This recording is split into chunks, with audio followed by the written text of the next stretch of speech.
everybody, welcome to Fiber Arts Friday. We're not going to have a lesson today, but today we're going to talk about yarn and fiber. And before we start, I just wanted to show you this project that I did.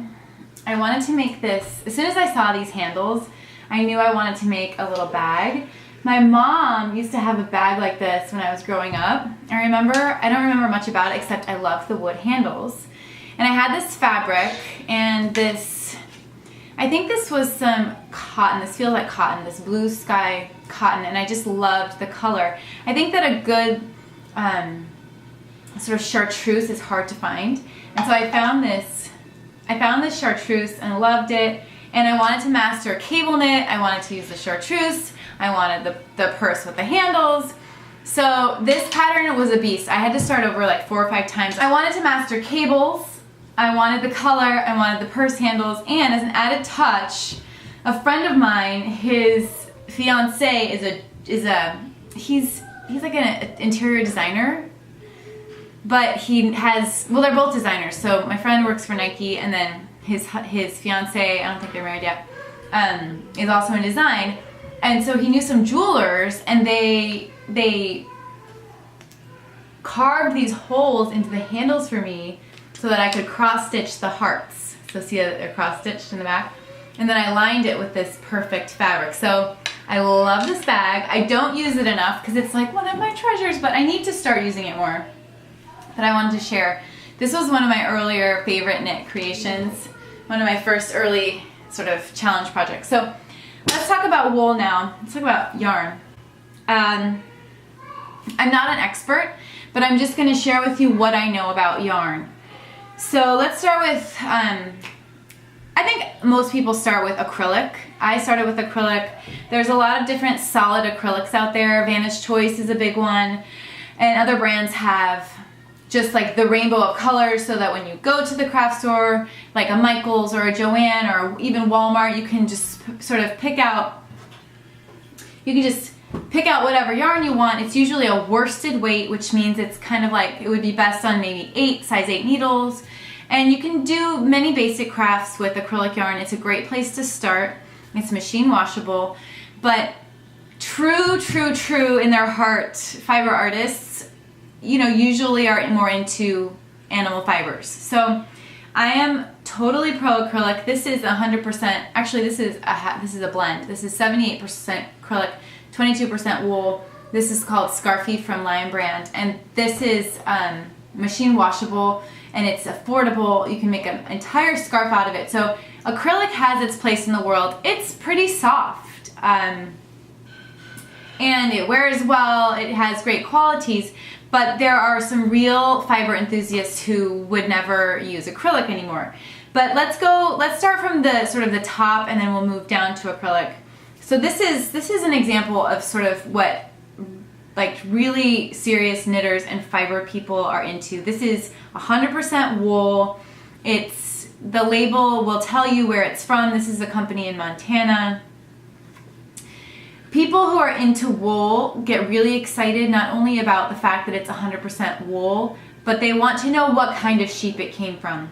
So there's all these different breeds of sheep, and their coats yield a different kind of wool. This one looks pretty springy, and it has very little halo. When I say halo, when you knit up a swatch of wool, it will kind of be fuzzy. So an alpaca, for example, this is almost 100% alpaca. When this knits up, it has more of a halo to it, so more of a fuzz. But the thing about this wool is that it's springy, it's pretty soft to the touch, but when it knits up into a sweater, it will be so warm. It will actually do its job, and that's what knits are for, right? To protect us from the elements, and that's why animal fiber is so brilliant, because the sheep and the llamas and the goats and the rabbits are out there in the elements, and they're kept warm. And so this is sort of, I think, a reason why people are so into using it. Also, it's it comes from nature. It's sort of this circle of life and what have you. So now this wool compared to this wool, this is 100% wool. These are both 100% wool. And I'm sure there's terms here that I don't know, but to the best of my knowledge, I'll just explain that this wool you can see is like a 2-ply. It has 2 different strands that are twisted together to make the one strand of wool. Maybe you can see that, maybe you can't. So when it's spun together, 2 different yarns are coming in and twisting. And this technique is used with all kinds of yarns to make different looks to it. And it's like a nicely twisted yarn. This one is more of like a 1-ply. It's just kind of twisted in on itself. And so when this knits up together, it's a little squishier. It'll come together and have like less air to it, I think. As far as the difference between the two, I find that this is more likely to sort of break apart when you're working with it. It's not like wool's just gonna break apart, but sometimes you can break yarn, especially animal fiber, you can break pretty easily instead of using a scissor if you need to. And this will break really easily. But the other thing that you could do with this is you could probably felt it. So if you don't want to have ends to weave in when you're working with this kind of wool, you can take one end of one and one end of another and you can felt it together with a needle, or you can agitate it. You can sort of agitate it together with some soap and felt it to each other. So that's what's easier about this kind of more of a roving quality. This is Manos Wool Classica Naturals. It says hand wash, dry flat, and that is mostly the case with these kind of 100% wools. You have to hand wash them, and there's some great washes you can get that you don't have to rinse out. So I'll see if I can find some links for that down below. But that's the true fiber artists are really into 100% wool, and I'm getting there. I'm starting to get there. I used to go like this at the yarn store, too scratchy, and just say no. But I'm starting to understand more about why 100% wool is really awesome. Moving on, this is Superwash Merino wool. So it's 100% wool, but it's gone through a process that makes it washable in the machine. And there are tons and tons and tons and tons of wools on the market that are this Superwash Merino. Again, this sort of true fiber people are not as into this because it's been through a process that requires these certain chemicals, and so it's not as earth friendly and it's not sort of as, I guess, sustainable. But this is machine wash, cool, and lay flat to dry, and you can find a lot of Superwash Merino. Now let's talk about weight a little bit. So this Superwash, most labels, well, many labels will give you an idea of what kind of size needles to use. So this one is saying it's a 6. This one's also saying a 6 or an 8. So to me, these look very different. And that is why gauge is really important. You want to just see how your wool knits up so that you know if you really want to use it for your project. Hello? Sorry, I feel like I keep getting off tangent, but let's stay on wool for a second. So the kind of wool that I love is alpaca, but alpaca is very soft and it's so warm, but it doesn't hold a lot of structure all the time. So what I find it works best for me, because I want wool, I want soft, is an alpaca blend. So for example, this yarn, this is Kismet Fiberworks. This yarn is a blend of Superwash Merino, cashmere, and nylon. So that's not a good example, but it's a wool blend. So it has wool in it, and the cashmere is what makes it soft. This is an alpaca blend. This is alpaca and merino wool. So this is actually a really good blend for me because it's soft. It's got sort of that ply, that twist ply going on that I like, and it's going to be really warm, and it's a natural fiber. This is, I don't have the tag for this anymore, but this is pretty much 100% alpaca, but a little tiny bit of shimmer in it.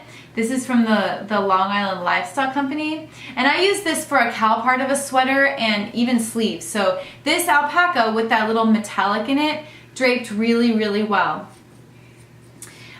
This is another wool that you can see is just like this one, where it doesn't have that 2-ply. It has just sort of that roving feel. And I think this is a superwash as well, and I love this because it's a little bit fuzzy, it has a little bit of a halo. I love the dye treatment to it. If you're also really into like natural dyes, that's important for you to know when you're researching yarn, because some yarn companies use synthetic and some use natural dyes like plant dyes, and you can find all that information out depending on the yarn company.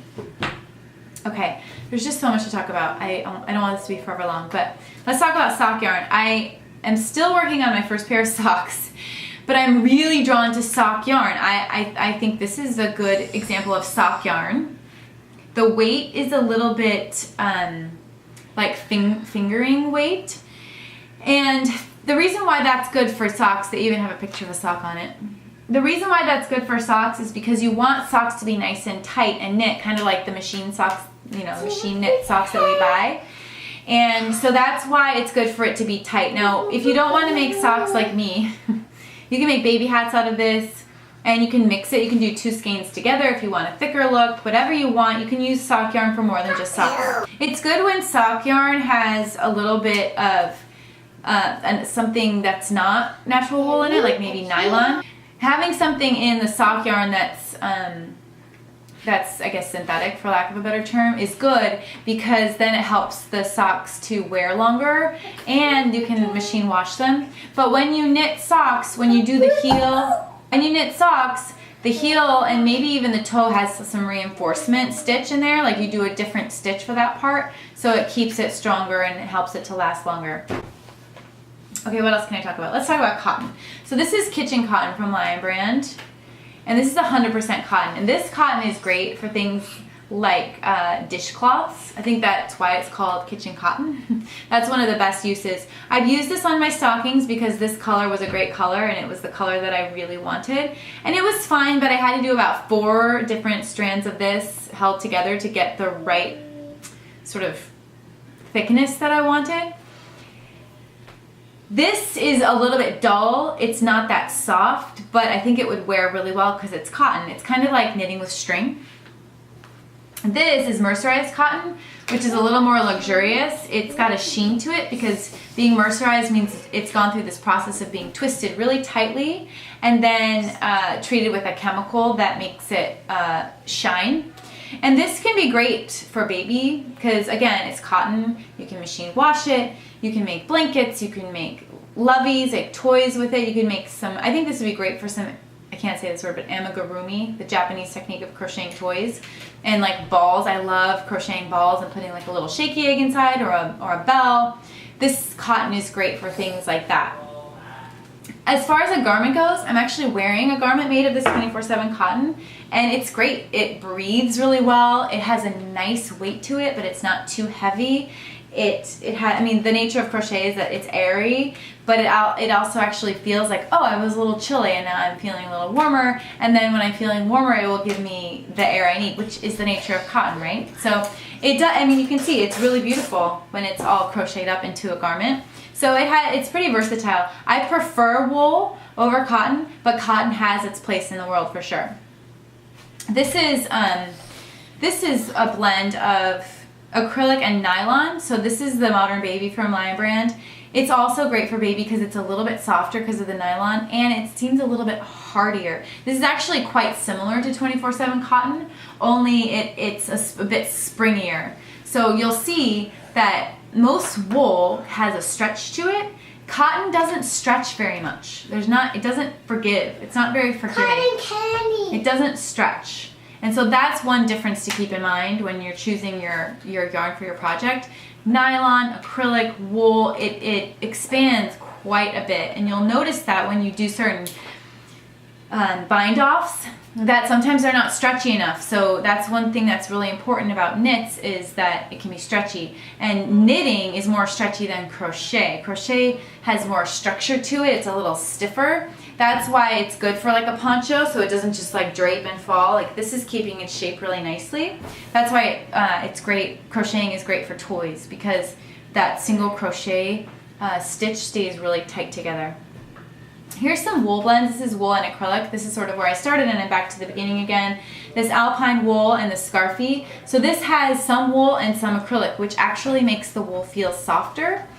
And it makes it, I think this is machine washable. Actually, this is a hand wash. So whatever you decide to use for your projects, it's really important that you keep in mind the weight of the yarn. Like this is bulkier. It has just sort of that single twist look to it as opposed to the double. You need to think about the garment you're making. You need to think about the size, the yield. Do you want to wash this or not? What care is involved? Who is it for? There's just a lot to keep in mind, and you can usually find a lot of information on the labels, so learn to read a label as best you can.